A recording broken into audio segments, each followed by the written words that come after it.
হিমন্ত বিশ্ব শৰ্মা ডাঙৰীয়া আপোনাক কৈ আছো আপুনি যদি চালে হয় তেনেহলে শ্যামকানু মহন্ত আৰু এই সিদ্ধাৰ্থ কুকুৰৰ বাচ্চা দুয়োটাক 24 ঘণ্টাৰ ভিতৰত আপুনি ইণ্ডিয়াৰ যত কোণাত নাথাকক কিয় আপুনি সুচুৰাই আনিব পাৰিলে হয় কিন্তু আপুনি নানে আমি ভাবিবলৈ বাধ্য যে আপুনিও সিহঁতৰ লগত মিলি আছে কিয়নো এতিয়া ভিক্টৰ দাস আৰু সাধাৰণ পাব্লিকক আপোনাৰ পুলিচে এৰেষ্ট কৰি আছে কাৰণ হল সিহঁতে জুবিনদাৰ কাৰণে মাত মাতাৰ কাৰণে জুবিনদাৰ কাৰণে ৰাস্তাত ওলাই প্ৰতিবাদ কৰাৰ কাৰণে আপোনাৰ পুলিচে এৰেষ্ট কৰি আছে আৰু এই সব এৰেষ্ট কৰা কাৰ ইশাৰাত হৈ আছে কোনে এই সব এৰেষ্ট কৰাই আছে হিমন্ত বিশ্ব শৰ্মা ডাঙৰীয়া আজি আপোনাৰ পুলিচে কি কৰি আছে সাধাৰণ ৰাইজক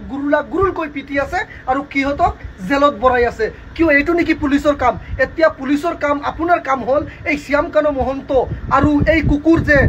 সিদ্ধাৰ্থ শৰ্মা এই কিহতক এৰেষ্ট কৰিব লাগে কিন্তু আপোনাৰ পুলিচে কি কৰি আছে আপুনি কি কৰি আছে সাধাৰণ ৰাইজক এৰেষ্ট কৰাই আছে ভিক্টৰ দাসৰ কি দুখ আছিল ভিক্টৰ দাসৰ দুখ আছিল যে ভিক্টৰ দাসৰ এইটো দুখ আছিল যে সাধাৰণ ৰাইজৰ লগত মিলি প্ৰতিবাদ কৰিবলৈ গৈছিল ৰাস্তাত এই জুবিনদাৰ কাৰণে জুবিনদাৰ মৰমৰ কাৰণে জুবিনদাক ভাল পাই কাৰণে এই ভিক্টৰ দাস ওলাই গৈছিল কিন্তু আপোনাৰ পুলিচে কি কৰিছে আপুনি কি কৰি আছে এই ভিক্টৰ দাসক আজি এৰেষ্ট কৰিছে আজি ভিক্টৰ দাসৰ মাকে হুকুকাই কান্দি আছে কিহৰ কাৰণে যে আমাৰ ল'ৰা ভিক্টৰ দাস আজি ৰাস্তাত গৈছিল পাব্লিকৰ লগত প্ৰতিবাদ কৰিবৰ কাৰণে জুবিনদাৰ ন্যায়ৰ স্বাৰ্থত কিন্তু আপোনাৰ পুলিচে কি কৰি আছে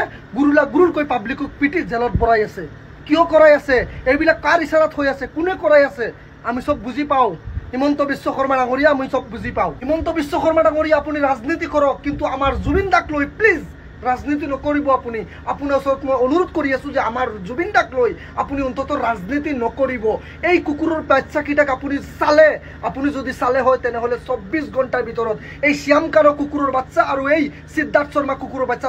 সুচুৰাই আনিব পাৰিলে হয় আপুনি কিন্তু এতিয়ালৈকে কিয় সিহঁতক এৰেষ্ট কৰা নাই কিয় সিহঁতক সুচুৰাই আনিব পৰা নাই আমি ভাবিবলৈ বাধ্য অসমৰ ৰাইজে যে আমাৰ হিমন্ত বিশ্ব শৰ্মা ডাঙৰীয়াও সিহঁতৰ লগত কিবা মেনেজ আছে আপোনাৰ পুলিচে এৰেষ্ট কৰিব লাগিছিল শ্যামকানু মহন্ত আৰু এই সিদ্ধাৰ্থ শৰ্মা আৰু এই জুবিনদাৰ ৰক্ত যিকিটা এনেকুৱা সুচি খাইছিল এইকিটাক এৰেষ্ট কৰিব লাগিছিল কিন্তু আপোনাৰ অসম পুলিচে এতিয়া কাক এৰেষ্ট কৰি আছে সাধাৰণ ৰাইজক এৰেষ্ট কৰি আছে যিসকল ৰাইজে আমাৰ জুবিনদাক বহুত ভাল পায় মৰম কৰে এই মৰমৰ কাৰণে আজি ৰাস্তাত ওলাই আহিছে এই সকল ৰাইজক আপোনাৰ পুলিচে গুৰুলকৈ পিটি এৰেষ্ট কৰি আছে হিমন্ত বিশ্ব শৰ্মা ডাঙৰীয়া আপুনি এটা কথা কওকচোন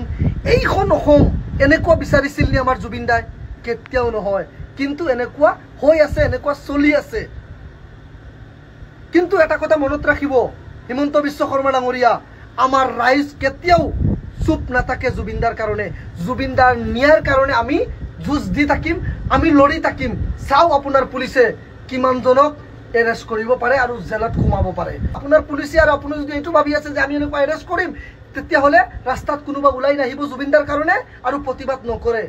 ভুল নুবুজিব হিমন্ত বিশ্ব শৰ্মা ডাঙৰীয়া আজি হয়তো কম আহিছে কালি হয়তো আৰু বেছি আহিব পৰহি হয়তো আৰু বেছি আহিব কিন্তু ধৈৰ্যৰ সীমা পাৰ হৈ গলে নেপালৰ নিচিনা পৰিস্থিতি হ'ব হেতু কাৰণে আমি নিবিচাৰো যে আমাৰ অসমখন নেপালৰ নিচিনা পৰিস্থিতি হৈ যাওক হেতু কাৰণে এতিয়াও টাইম আছে এতিয়াও সময় আছে জুবিনদাই ন্যায় পাব লাগে জাস্টিস ফৰ জুবিনদা জয় জুবিনদা জয় অসম ভিডিওটো শেয়াৰ কৰি দিব